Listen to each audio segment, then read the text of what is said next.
आज जो हमारा टॉपिक है वो है डिफरेंशियल इक्वेशन। ठीक है, तो डिफरेंशियल इक्वेशन के इस टॉपिक के अंतर्गत हम ये जानेंगे कि डिफरेंशियल इक्वेशन क्या होता है। पहले हम जानेंगे क्या होता है, what about the differential equation. दूसरा, क्या होता है कि ये कैसे डिफरेंट है आपका डिफरेंशिएशन से, डिफरेंस इक्वेशन से, तो इन तीनों में डिफरेंस जानेंगे। तीसरा, कैसे ये ग्रोथ पथ या डायनेमिक इकोनॉमी के लिए डायनेमिक इकोनॉमी में बहुत ज़्यादा हेल्पफुल है। तो डायनेमिक इकोनॉमी के लिए कैसे ये हेल्पफुल है, या हमारी इकोनॉमी में या लाइफ साइकिल में जितनी हमारी घटनाएं होती हैं, चाहे वो बैक्टीरिया का प्रभाव बढ़ रहा हो, चाहे जनसंख्या बढ़ रही हो, चाहे इकोनॉमिक ग्रोथ बन रही हो, चाहे जीडीपी बढ़ रही हो, इन सब में इसका इंपॉर्टेंट रोल होता है। तो डिफरेंशियल इक्वेशंस कैसे सिग्निफिकेंट रोल अदा करता है हमारे डे टू डे लाइफ में, या इकोनॉमिक्स जो आपके पास है, इकोनॉमिक्स की इस ब्रांच के अंतर्गत, तो इस चीज को भी हम इसके अंतर्गत टेस्ट करना चाहेंगे। तो चलिए स्टार्ट करते हैं। तो डिफरेंशियल इक्वेशन की एक डिफरेंट आपकी बात होती है कि एक ऐसा इक्वेशन, ध्यान से सुनिएगा, एक ऐसा इम्प्लिसिट इक्वेशन, एक मैंने बताया था एक्सप्लिसिट होता है, एक इम्प्लिसिट होता है। तो एक ऐसा इक्वेशन जिसमें एक चर के साथ आपका अवकलन के फॉर्म पे इक्वेशन मौजूद हो।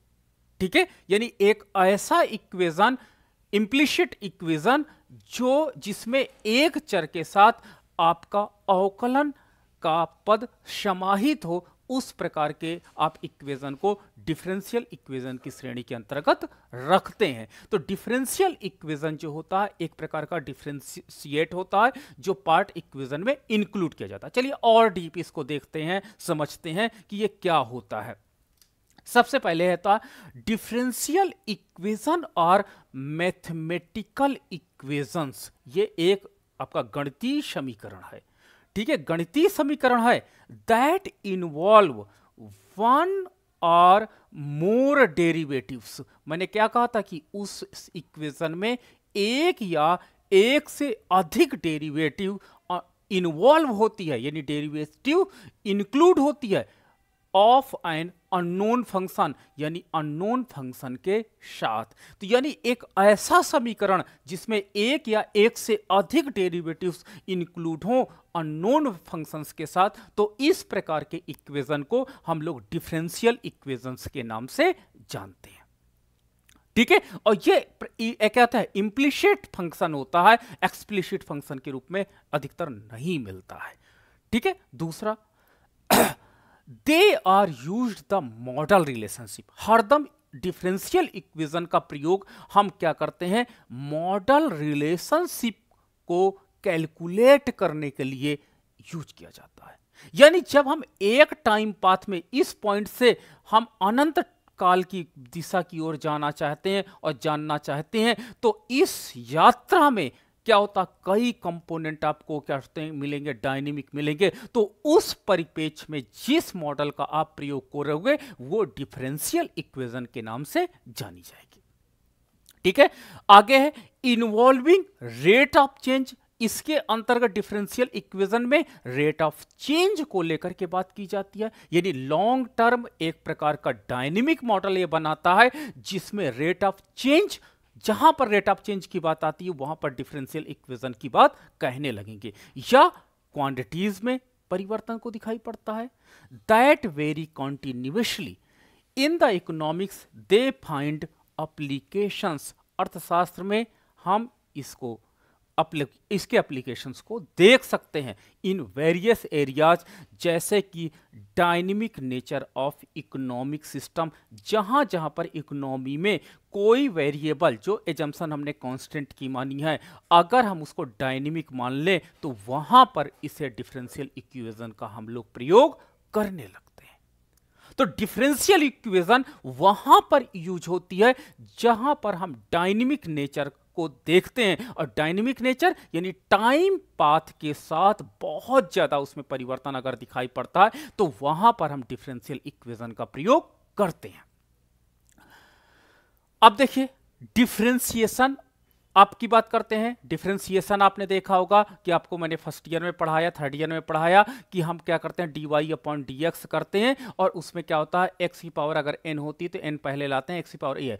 ये डिफरेंशिएशन था, ठीक है। मैं ये कहता हूं कि एक फंक्शन में डिफरेंशिएशन इंक्लूड हो तो हम कहते हैं डिफरेंशियल इक्वेशन बन जाएगा, लेकिन differentiation is an operation perform on the function to their derivatives. जब हम किसी फंक्शन के डेरिवेटिव्स निकालते हैं तो उस प्रक्रिया को हम डिफरेंशिएशन कहते हैं। दूसरी चीज क्या होती है कि a derivative represent the rate at a function is changing in any given point. हम क्या करते हैं कि dy अपॉन dx में x में यदि परिवर्तन होता तो उसके परिणाम स्वरूप y में क्या परिवर्तन होता है, इसके रेशियो को हम कैलकुलेट करना चाहते हैं। तो जब हम इसके रेशियो को कैलकुलेट करना चाहते हैं तो वहां पर डेरिवेटिव्स लगाते हैं, लेकिन जब डायनेमिक पैरामीटर पर बात करते हैं तो वहां डिफरेंशियल इक्वेशन का ही प्रयोग किया जाता है। तीसरी बात आती है कि it is give the information about the slope of function. Differentiation कहां यूज किया जाता है, जब हम किसी फंक्शन में स्लोप पता करते हैं, जैसे डिमांड फंक्शन, सप्लाई फंक्शन में स्लोप जानना चाहते हैं तो इस स्लोप को ये कैलकुलेट करता है। ईच पॉइंट, ठीक है, कैन बी इंटरप्रिटेटेड जियोमेट्रिकली इन चीजों को प्रयोग करते हैं। तो जब हम स्लोप को निकालने की बात करते हैं तो वहां हम डिफरेंशिएशन को प्रयोग करते हैं, ठीक है। और अगला पॉइंट है differentiation is the fundamental to calculus and it is used to solve the various problem in physics, engineering, economics and many other field. तो ये डिफरेंशिएशन एक फंडामेंटल कैलकुलस है जिसके माध्यम से हम चीजों को सॉल्व करते हैं। तो यानी रेट ऑफ चेंज को अगर हम जानना चाहते हैं, rate of change in a static point में जब हम रेट ऑफ चेंज को जानना चाहते हैं तो वहां पर डिफरेंशिएशन लगाते हैं। ये पॉइंट याद रखना। अब दूसरी बात आती है, आपने फर्स्ट यूनिट में देखा होगा, एक आपको हमने बताया था डिफरेंस इक्वेशन। तो डिफरेंस इक्वेशन पे भी आएंगे, लेकिन हम पहले जानना चाहते हैं कि डिफरेंशियल इक्वेशन क्या है। तो अ डिफरेंशियल इक्वेशन, जो इस पर हम आज बात करने जा रहे हैं, differential equation is an equation involve one और मोर डेरिवेटिव्स, जिसमें एक से अधिक पदों के साथ डेरिवेटिव इंक्लूड होता है ऑफ एन अननोन फंक्शन, जो हमारे पास अननोन फंक्शन के रूप में रहता है। It describe the relationship between a function and it's derivative, यानी ये एक फंक्शन और उसके डेरिवेटिव्स के बीच में संबंध को स्थापित करता है। तो ये पॉइंट याद रखिएगा कि ये एक प्रकार का इम्प्लिसिट फंक्शन होता है जिसमें एक फंक्शन और एक आपके पास डेरिवेटिव्स होना जरूरी होता है, ठीक है। दूसरी बात होती है कि these equation are used in model various natural phenomena. जहां पर नेचुरली आप देखोगे प्लांट ग्रो कर रहे हैं, तो प्लांट किस स्पीड से, आज से 2030 में कितने प्लांट होंगे, 40 में कितने प्लांट्स होंगे, तो इस इक्वेशन के माध्यम से हम इस प्रकार की गणना को आसानी से संपादित कर सकते हैं। तो जब हम डायनेमिक इकोनॉमी में चीजों जो परिवर्तित हो रही हैं, उन डायनेमिक इकोनॉमी की चीजों को परिवर्तन को अगर हम कैलकुलेट करने की बात करते हैं तो वहां पर आपको डिफरेंशियल इक्वेशन का यूज बहुत तेजी से होता है, ठीक है। To the quantity itself and its derivatives, इसके डेरिवेटिव्स का हम प्रयोग करते हैं। अगला है, जैसे एग्जांपल हम मान लेते हैं कि कहीं पर एक्सपोनेंटल ग्रोथ या डीके दिखाई पड़ता है, कहीं पर बहुत तेजी से एक्सपोनेंटल ग्रोथ, ये देखो एक्सपोनेंटल ग्रोथ है, कहीं पर बहुत तेजी से डिक्लाइन, ऐसे डिक्लाइन होता है। तो जहां पर एक्सपोनेंटल ग्रोथ या डीके की बात करते हैं वहां पर हम लोग क्या करते हैं, डिफरेंशियल इक्वेशन का प्रयोग करने लगते हैं। चाहे वो पॉपुलेशन की बात हो, चाहे वो मोशन की बात हो, चाहे वो फोर्स की बात हो, चाहे वो फ्लो ऑफ फ्लूइड की बात हो, चाहे वो other phenomena can describe using the differential equation. तो जहां पर हमारे पास क्या कहते हैं आपका लॉगरिथम क्या होता है, इंक्रीजिंग या डिक्लाइनिंगनेस दिखाई पड़ती है, वहां पर हम डिफरेंशियल इक्वेशन का प्रयोग तेजी से करते हैं। आगे है they are essential tools in mathematics modelling and are widely use in science and engineering. इसका प्रयोग मैथ में बहुत इसेंशियल टूल्स है, बहुत इंपॉर्टेंट टूल्स है, और इसको मॉडलिंग में सबसे ज़्यादा जो आपके सोलो मॉडल आपने देखा होगा, स्वान मॉडल देखा होगा, इन सारे मॉडल में आपका डिफरेंशियल इक्वेशन का प्रयोग किया गया है। अब बात आती है डिफरेंस इक्वेशन। आपने यूनिट 1 में देखा होगा कि मैंने अभी छोड़ दिया है, तो डिफरेंस इक्वेशन क्या होता है? A difference equation is a type of mathematic equation, mathematical equation, ये भी एक मैथमेटिकल इक्वेशन रहेगा, that describe the evaluation of sequence of values over the discrete time interval.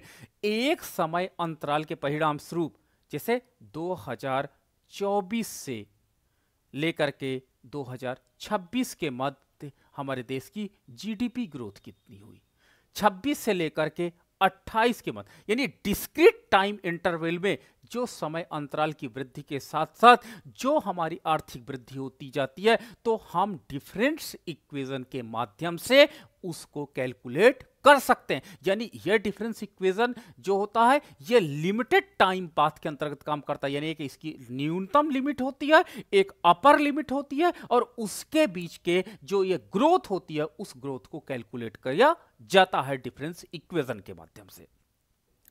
ठीक है, लाइकली डिफरेंशियल इक्वेशन, जैसे डिफरेंशियल इक्वेशन में हम लोग क्या करते हैं कि इन्वॉल्व डेरिवेटिव्स, उसमें हम डिफरेंशियल इक्वेशन में एक डेरिवेटिव्स होता है with the respect of continuous variable, तो यहां पर जो वेरिएबल यूज किया जाता है वो कॉन्टिन्यूअस वेरिएबल होता है, और यहां पर जो वेरिएबल आपका होता है वो डिस्क्रीट वेरिएबल होता है। Different equation involve the different या changes in the value of function in the discrete point, यानी इसमें डिस्क्रीट पॉइंट में बात की जाती है, जबकि डिफरेंशियल इक्वेशन में कॉन्टिन्यूअस वेरिएबल के रूप में इसे काम किया जाता है, यानी अनंत पाथ को लेकर के वो काम करता है, इसलिए टाइम या स्पेस के रूप में।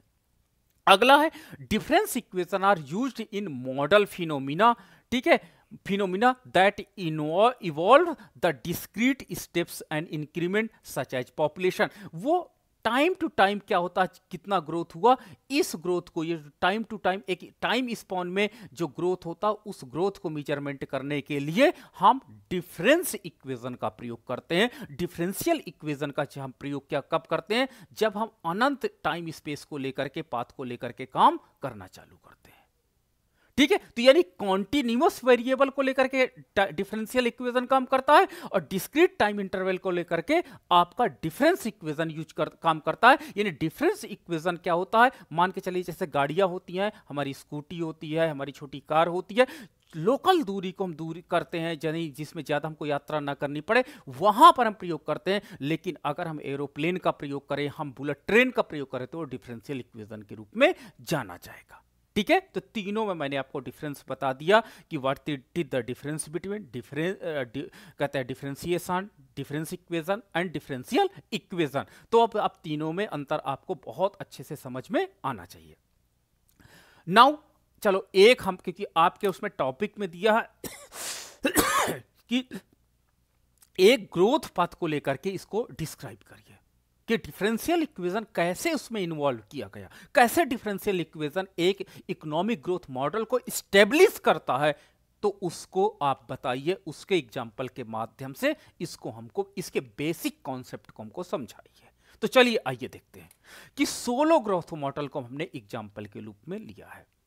सोलो ग्रोथ मॉडल है, तो सोलो ग्रोथ मॉडल को जब हम क्या कहते हैं डिफरेंशियल इक्वेशन के रूप में रिप्रेजेंट करते हैं, तो हमारा जो सोलो ग्रोथ मॉडल है वो इस फॉर्मेट के रूप में हमको दिखाई पड़ता है। ये सोलो ग्रोथ मॉडल है।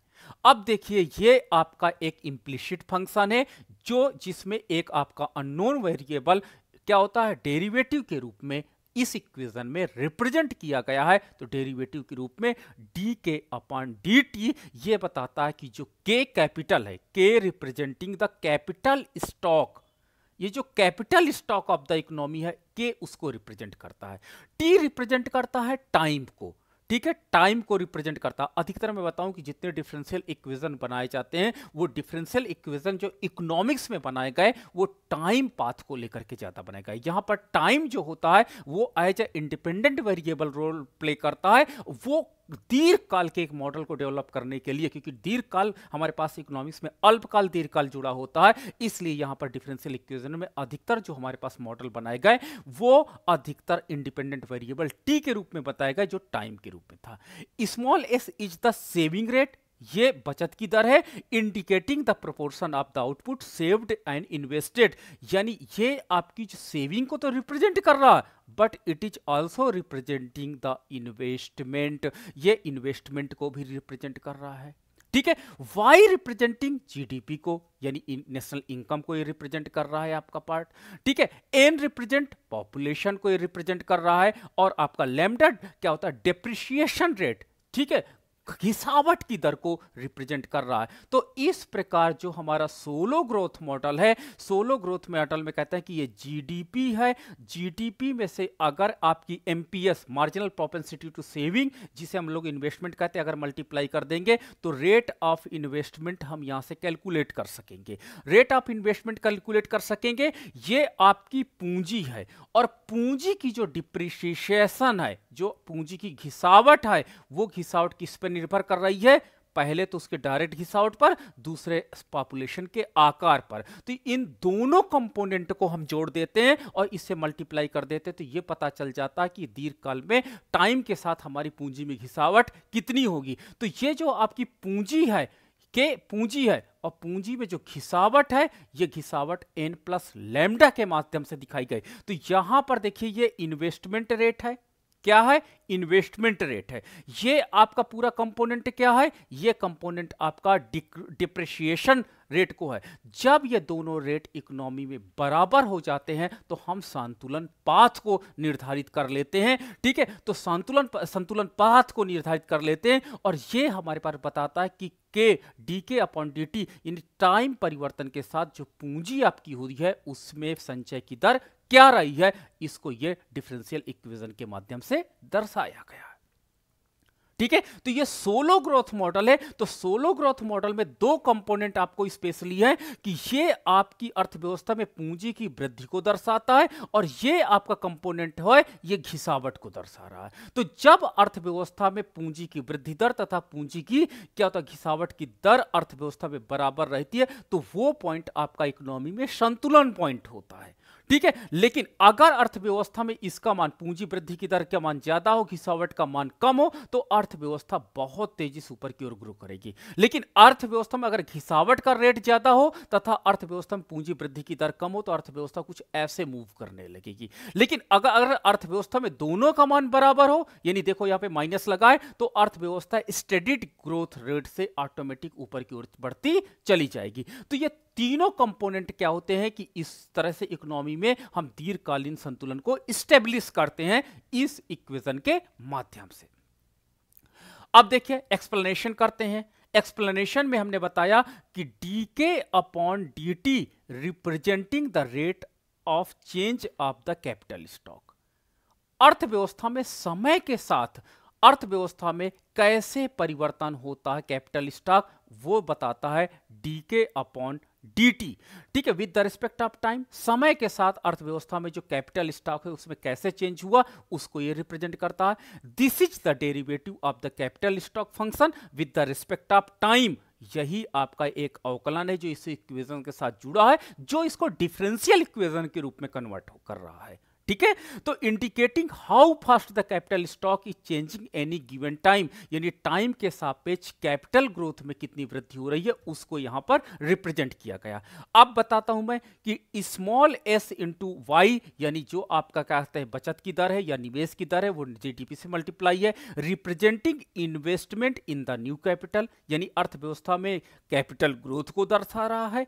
ठीक है, in the term of small S and Y, indicating that the fraction of S of output and Y is saving invested to increase in the capital stock। तो यानी ये आपका कैपिटल स्टॉक है जो मैंने अभी आपको डिफाइन किया, और ये अर्थव्यवस्था में आपके डिप्रिसिएशन रेट को बता रहा है कि अर्थव्यवस्था में जो डिप्रिसिएशन है, वो एग्जिस्टेड जो कैपिटल है उसमें डिप्रिसिएशन जो रेट काम कर रहा है वो कैसे काम कर रहा है। तो इस प्रकार से ये लॉस को दर्शा रहा है कि पॉपुलेशन ग्रोथ और कैपिटल डिप्रिसिएशन दोनों के मिक्सिंग के साथ हमने क्या किया, कैपिटल जो आपके पास डेप्रिसिएशन है उसका मेजरमेंट यहाँ पे किया है। By solving the differential equation, इस डिफरेंशियल इक्वेशन को जब हम सॉल्व करते हैं, we can find the function KT that representing the capital stock of the economy at any given time। तो जब हम इस डिफरेंशियल इक्वेशन को सॉल्व करते हैं तो सॉल्व करने के बाद हमको यह पता चल जाता है कि अर्थव्यवस्था में किस स्पीड से इकोनॉमिक ग्रोथ हो रही है। ठीक है, तो this equation describe the dynamic of the economic capital accumulation, कि कैसे अर्थव्यवस्था में पूंजी की निर्माण की दर वृद्धि हो रही है। The first term small s into y representing the investment in the capital which contributing to the growth of the capital stock, जो आपके कैपिटल स्टॉक की ग्रोथ को बताता है। द सेकेंड टर्म रिप्रेजेंट कर रहा है कि डिप्रिसिएशन को, तो एक आपकी इकोनॉमिक ग्रोथ को, दूसरा आपकी इकोनॉमिक डिप्रिसिएशन को। तो इस प्रकार से हम लोग क्या करते हैं, वियर एंड टीयर स्टेज को यहां पर दिखाया गया है। तो जो सोलो ग्रोथ मॉडल है ये सजेस्ट करता है कि अगर दीर्घकाल की हम अर्थव्यवस्था में बात करें, देखो डिफरेंशियल इक्वेशन जो होता है वो दीर्घकाल में ही काम करता है। तो जो दीर्घकाल की हम बात करते हैं, the economy reaches a steady state क्या है, जहां पर अर्थव्यवस्था में ग्रोथ रेट और डिप्रिसिएशन रेट दोनों बराबर हो जाता है, उस रेट को हम स्टडी स्टेट रेट कहते हैं। वेयर द ग्रोथ रेट, देखो where the growth rate of capital stock equal to 0, यानी जहां पर growth minus depreciation equal to 0 हो जाएगा, उस स्टेज को हम क्या कहेंगे, स्टडी स्टेट कहा जाता है। ठीक है, at the study state investment equal to depreciation, यानी इन्वेस्टमेंट जो होगा वो डिप्रिसिएशन के बराबर होगा, and the capital stock per capital remaining constant, तो अर्थव्यवस्था में जो पूंजी निर्माण की दर होगी वो स्थिर होगी। ठीक है, ओवरऑल दिस एग्जांपल डिमोन्स्ट्रेटेड, इस एग्जांपल के माध्यम से हमने सीखा कि कैसे differential equation are used in economics to model dynamic process, की अर्थव्यवस्था में मॉडल को कैसे बनाया जाता और अर्थव्यवस्था को कैसे डिफाइन किया जाता एज ए कैपिटल एक्युमुलेशन, पूंजी का जो आपका पूंजी को कैसे प्रयोग करें, helping economist understanding the long term, अर्थात लॉन्ग टर्म की अगर बात होती है तो डिफरेंशियल इक्वेशन वहां पर बहुत ज्यादा हेल्पफुल होता है। तो देखिए मैंने इस टॉपिक के अंतर्गत सोलो मॉडल जो आपका लिया, सोलो मॉडल के माध्यम से ये बताया कि कैसे डिफरेंशियल इक्वेशन के माध्यम से हम दीर्घकालीन स्टडी ग्रोथ पाथ को एनालिसिस कर सकते हैं। अब मैं बात करने जा रहा हूं कि हमारा जो डिफरेंशियल इक्वेशन है वो कैसे हेल्पफुल है इकोनॉमिक्स में, आपसे पूछा जाएगा। तो देखिए पहला इसका पॉइंट है कि ये इकोनॉमिक्स में कैसे हेल्पफुल है, मैं इसको हेडिंग अगर डाल दूं, हेल्पफुल कैसे है। ठीक है, तो ये कैसे हेल्पफुल है हम ये देखते हैं। तो डायनेमिक सिस्टम मॉडलिंग, जब भी अर्थव्यवस्था में ये मान के चलते हैं कि दीर्घकाल में सारी चीजें बदलती रहती हैं, तो डायनेमिक सिस्टम मॉडलिंग है। तो डायनेमिक सिस्टम मॉडलिंग के अंतर्गत जब हमारे दीर्घकाल में सारी चीजें डायनेमिक होती हैं तो वहां पर हम डिफरेंशियल इक्वेशन का प्रयोग करते हैं और allow economist to model economic system as a dynamic process. इसमें ये मान के चलते हैं कि हमारी पॉपुलेशन बढ़ रही है, हमारे पास क्या होता है कि कैपिटल बढ़ रही है, हमारा इन्वेस्टमेंट रेट बढ़ रहा है, हमारा डिप्रिसिएशन रेट बढ़ रहा है। तो जब हम अर्थव्यवस्था में मान लेते हैं कि एवरीथिंग इज चेंजिंग, तो वहां पर जब मॉडल का डेवलपमेंट किया जाता है तो वो आपका मॉडल क्या कहलाएगा, वो डिफरेंशियल इक्वेशन के माध्यम से मॉडल को डेवलप किया जाता है। ठीक है, capturing how variable involve over time, समय के साथ सभी चरों में परिवर्तन किस प्रकार से होता है। तो जब इस पॉइंट की बात हम करते हैं तो वहां पर डिफरेंशियल इक्वेशन लगाया जाता है। सच एज पॉलिसी चेंजेस, जैसे हमने पॉलिसी चेंज किया, shocks and interacting between the agent, जब हम एजेंटों के बीच में इंटरेक्शन बढ़ाते हैं तो इंटरेक्शन करते हैं तो वहां पर हम इसको देख सकते हैं। ऑप्टिमाइजेशन, दूसरा पॉइंट है optimization. Economic agent often faced optimization problem. जो आपका इकोनॉमिक एजेंट होते हैं इनको एक बहुत बड़ा चैलेंज होता है कि अर्थव्यवस्था में ऑप्टिमाइजेशन को देना। ओवर टाइम, समय के साथ, such as the maximize the utility, हमको क्या करना है, अपनी यूटिलिटी को मैक्सिमाइज करना है, अपने प्रॉफिट को मैक्सिमाइज करना है। Differential equation are essential for formulating solving these optimisation. तो जब भी हमारे पास ऑप्टिमाइजेशन की समस्या आती है, उस ऑप्टिमाइजेशन की समस्या को हम इसके माध्यम से बहुत अच्छे से सॉल्व कर सकते हैं। इकोनॉमिक ग्रोथ थ्योरी, आपने अभी ग्रोथ, मैंने सोलो ग्रोथ मॉडल आपके साथ डिस्कस किया, जैसे सोलो एंड स्वाल्व मॉडल है, तो differential equation play a crucial role in the modelling of economic growth theories. तो अर्थव्यवस्था की में जो ग्रोथ थ्योरी हो उनको निर्धारित करने में ये जैसे capital accumulation, technological progress and the population growth in long term variables को लेकर के इकोनॉमिक ग्रोथ मॉडल डिफाइन करने में डिफरेंशियल इक्वेशन बहुत सिग्निफिकेंट रोल प्ले करता है। इसके साथ ही साथ आपने देखा होगा कि बिजनेस साइकिल में आपने देखा होगा कि जो बिजनेस साइकिल में उतार चढ़ाव होता है, इसके कौन से कारण होते हैं, क्योंकि आपने देखा होगा जो दीर्घकालीन जो कंपोनेंट होते हैं जो साइकिल फ्लैक्चुएशंस के लिए, उनकी एनालिसिस बहुत अच्छे से आपने देखा होगा सिमुलसन का ग्रोथ मॉडल जो बिजनेस साइकिल मॉडल है, वहां पर भी आपका जो साइमल्टेनियस इक्वेशन मॉडल को ही लगाया गया है। इसी प्रकार मॉनेटरी पॉलिसी एनालिसिस में डिफरेंशियल इक्वेशन का प्रयोग बहुत अच्छे से किया जाता है, ताकि employ to the model transmission machine to monetary policy allowing the economics to analyse how central bank action, कैसे सेंट्रल बैंक काम करते हैं, कैसे वो इंटरेस्ट रेट को चेंज करते हैं, अर्थव्यवस्था में मनी की पूर्ति को बढ़ाते हैं, अर्थव्यवस्था में इन्फ्लेशन को प्रभावित करते हैं, उत्पादन को प्रभावित करते हैं और अदर मैक्रो इकोनॉमिक वेरिएबल को परिवर्तित करते हैं। Fiscal policy analysis, differential equation help to economist analysing the impact of fiscal policy.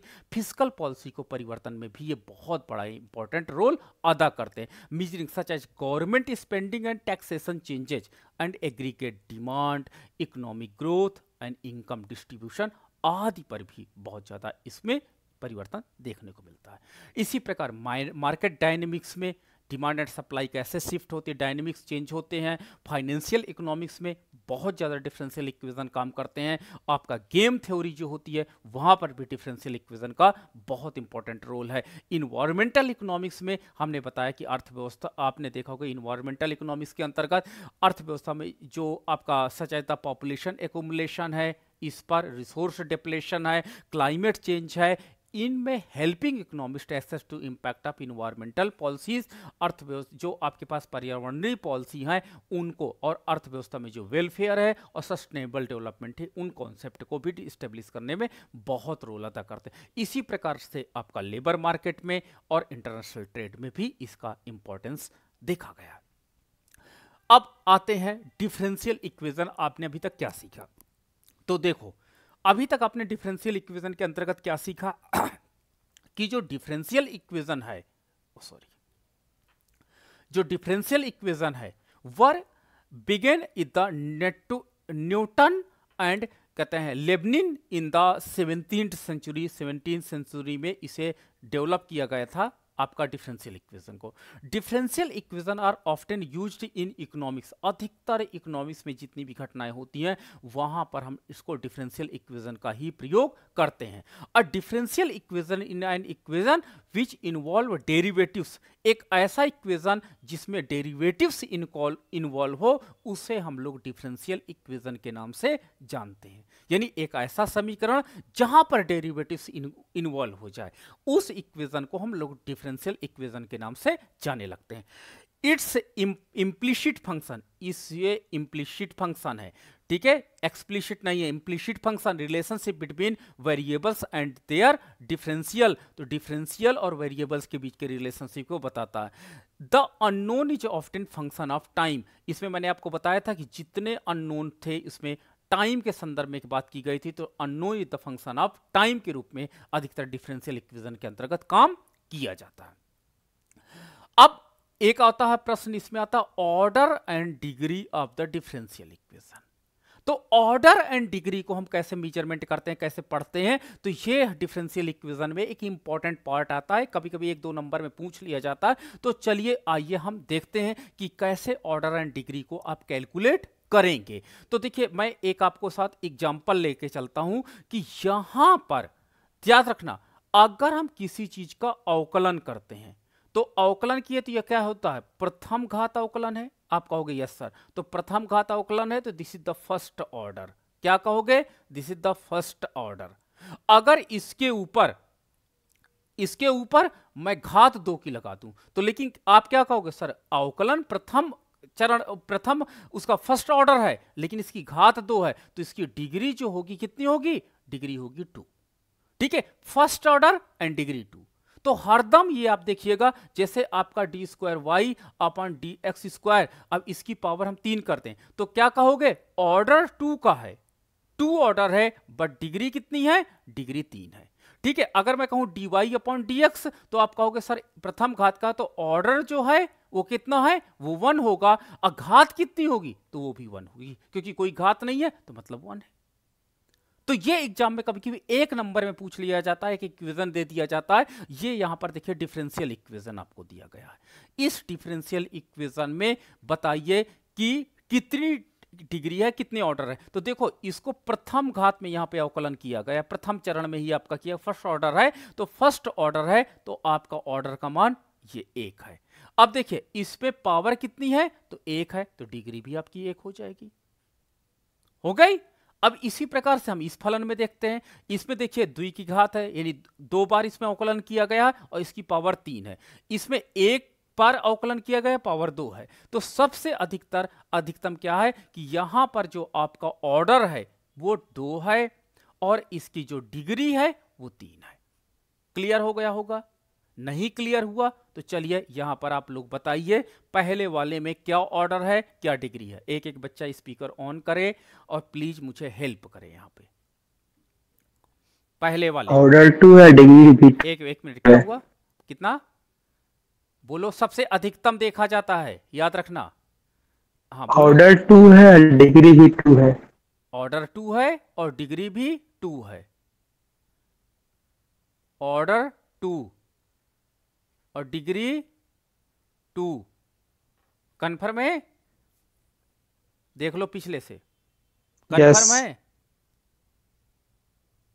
Confirm है। आपने ऑर्डर इसका बताया है, डिग्री इसकी बताई है, ध्यान से देख लेना ना। जो डिफरेंशिएशन है उसका बताया है ऑर्डर। देखो क्या हो, बताओ, इसमें देख लो। अच्छा सर ठीक है, ऑर्डर एक होगा और कन्फर्म है ना, मैं ये नहीं कह रहा हूं गलत है, सही है, यस सर सही है। सही है सर डिग्री 1 नहीं सर, ऑर्डर ऑर्डर ऑर्डर 1 होना चाहिए, डिग्री 2 होना चाहिए। क्यों ऑर्डर 1 होना चाहिए, ये साफ साफ दिख रहा है कि यहाँ पे दो बार आपको अवकलन किया गया, यहाँ पे साफ साफ दिख रहा है। एक ऐसा फलन है जिसमें सर ऑर्डर 2 होगा और डिग्री 1 होगी। कन्फर्म, क्या बोलो, यस सर, यस सर। जो आपका ऑर्डर्स होते हैं जिसका हाई, उसी की डिग्री कैलकुलेट की जाती है। तो इसमें क्या होता है, किसकी पावर है, इसमें कोई पावर तो चढ़ ही नहीं है, तो डिग्री आपकी कितनी हो जाएगी, 1 हो जाएगी। आपने क्या किया था, ऑर्डर यहां से ले लिया था, डिग्री यहां से ले लिया था। जहां पर ऑर्डर आपका सबसे ज्यादा होता, तो यहां पे देखिए आपका सेकेंड ऑर्डर, आपका साफ साफ इंग्लिश में देखिए आप क्या बोलते हैं, सेकेंड ऑर्डर डेरिवेशन है यहां पर। तो सेकेंड ऑर्डर जब आपने डेरिवेशन किया तो ये सेकेंड ऑर्डर हो गया, और डिग्री कितनी हो गई, इसके पास कोई पावर नहीं, जबकि इसके पास पावर है। बट हम यहां पे नहीं जाएंगे, हम ऑर्डर पे बात करते हैं, तो ये आपका 1 हो जाएगा। चलो यहां पर आते हैं, चलो इसमें बताओ, सॉरी इसमें आता, इसमें बताओ, इस वाले में बताओ, सोच के बताना। ये 1 नंबर क्वेश्चन आता, बड़ा फंसाता है, कभी कभी आ जाता है, बहुत मतलब बहुत दिमाग नहीं लगाता, लगता है, तुरंत आ जाता है समझ में। इसमें बता दो कोई, order 2 degree 1। Order 2 degree 1। Order 2 degree 1, clear है। चलो इसमें बताओ, तीसरे में ऑर्डर 3 डिग्री 1। Order 3 degree 1। हाँ, ऑर्डर 3 डिग्री 1। चौथे में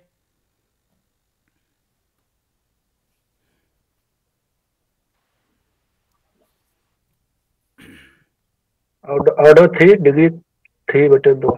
नहीं, वो 2 है, ऑर्डर 2 है आपका। देखो ध्यान से, अंदर देखो, अंदर का आपका कंपोनेंट, ये कंपोनेंट देखो, ऑर्डर 2 है, डिग्री 3/2। 3/2, ठीक है, डिग्री 3। हाँ।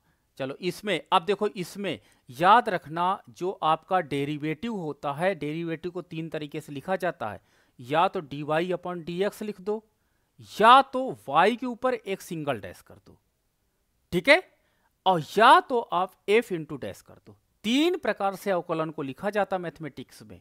तो यहां पर दूसरे प्रकार से स्टाइल से लिखा गया। अब बताओ।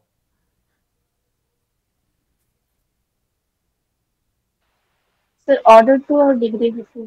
हाँ, ऑर्डर 2 यहां से order degree O2 and D2। चलो यहां पर आ जाओ। नेक्स्ट यहां पर ऑर्डर 3 डिग्री 1 ना, ऑर्डर 3 ठीक है, सही है, O3 D1। यहां पर आपका order 1 degree 2 order 1 degree 2। Yes. ठीक है, ठीक है, ये एग्जाम सर में। 4 नंबर हाँ हेलो। 4 नंबर वाले में जो दिया है हाँ इस बराबर में करके इधर उसको नहीं ले सकते हैं, जो डी डी स्क्वायर वाई है डी एक्स स्क्वायर, इसको नहीं ले सकते हैं अरे क्योंकि आप देखो ना, डिग्री इसमें डिग्री कितनी हो जाएगी, इसमें डिग्री आपके पास हो जाएगी 1 ही तो हो जाएगी डिग्री, लेकिन उससे ज़्यादा डिग्री आपके पास वही। देखो यहाँ पर हमने फंक्शंस वाला में देखा ना, इसलिए। ठीक है, सर दोनों का जो हाईएस्ट वाला इसमें है वही एक है, या इसमें एक, 1 डिग्री है, इसमें 1.5। हाँ एक काम करो, या तो इसको सिंप्लीफाई कर लो तब आप निकालो, अगर ऐसा कोई आपको इशू आता है तो। इस तरह करके बहुत डीप मत जाओ, मैं ये तो कहता हूँ मैथमेटिकल इकोनॉमिक्स है, इकोनॉमिक्स वाले आप स्टूडेंट हो, बहुत ज़्यादा नहीं, केवल आपसे ये एक एग्जाम में पूछा जाता है। मैं बताऊँ, ये IITs में बड़ा पूछा गया है। मैं एक दिन देख रहा था तो IIT में इसको बड़ा पढ़ा रहे थे, तो मैंने कहा अच्छा इकोनॉमिक्स में भी है। तो ये केवल ऑर्डर और डिग्री को यहाँ पे डिफाइन किया जाता है। तो एग्जाम में आपको इस तरह के एग्जाम में क्वेश्चन आएंगे मल्टीपल चॉइस में, या कभी कभी इक्वेशन दे देंगे एंड पूछ लेंगे what will be the degree and what will be the order, तो वो आप यहाँ पे कैलकुलेट कर सकते हो। ये मैंने इसके सारे तो आंसर। सर हाँ बताइएगा। तो सर हाँ दोनों का हाईएस्ट मान ही लेंगे ना, हाई वाला मान, दोनों का मतलब हाईएस्ट जो नहीं होता, ऑर्डर जिसका ऊंचा होगा उसकी डिग्री ली जाती है। Okay sir. ऑर्डर जिसका जो क्लास में टॉप करता है ना, उसकी बात हम मानेंगे, ये मान लो।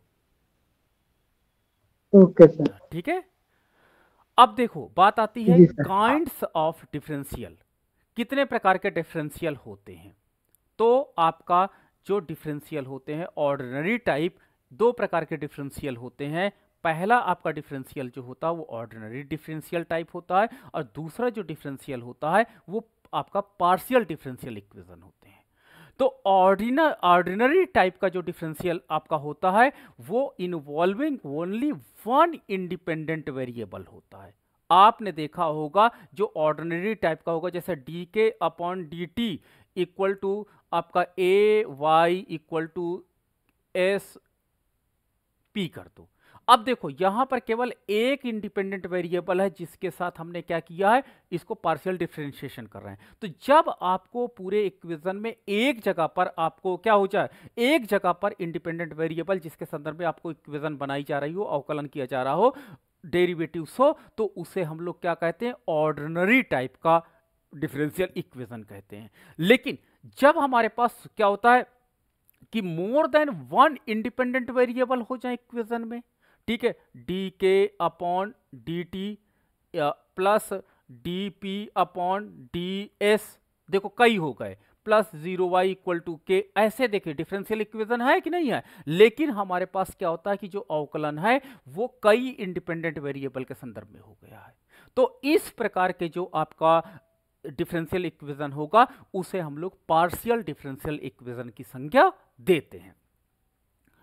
अब देखो हमारे पास क्या होता है कि solution of the differential equation कैसे निकाला जाता है। तो differential equation order has been the general solution एक आपका होता है, और containing an arbitrary independent constant, इसके बेस पे निकाला जाता है।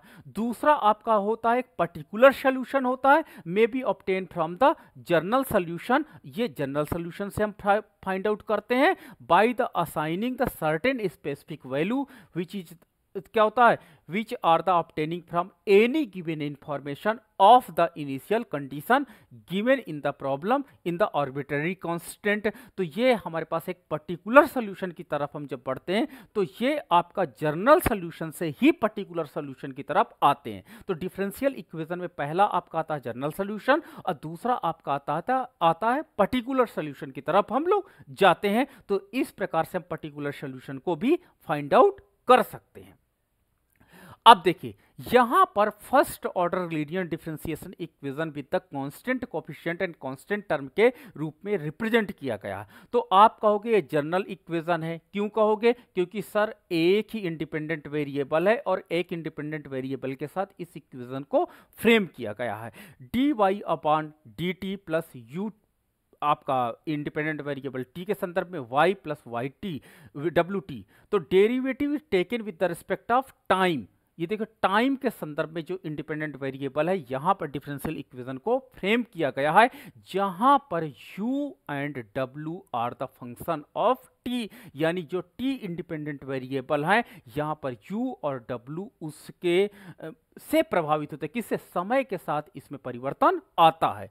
When u and w are taken as a constant, अगर मैं किसी कारण से w और u और w को कांस्टेंट मान लेते हैं, द टर्म्स एज अ, तो ये जो हमारे पास हो जाएगा first order linear differential equation कहलाने लगेगी। तो अगर यहां पर मैंने u को कांस्टेंट कर दिया और w को कांस्टेंट कर दिया, तो ये first order linear differential equation कहलाने लगेगी with constant coefficient and constant term के नाम से ये जानी जाती है।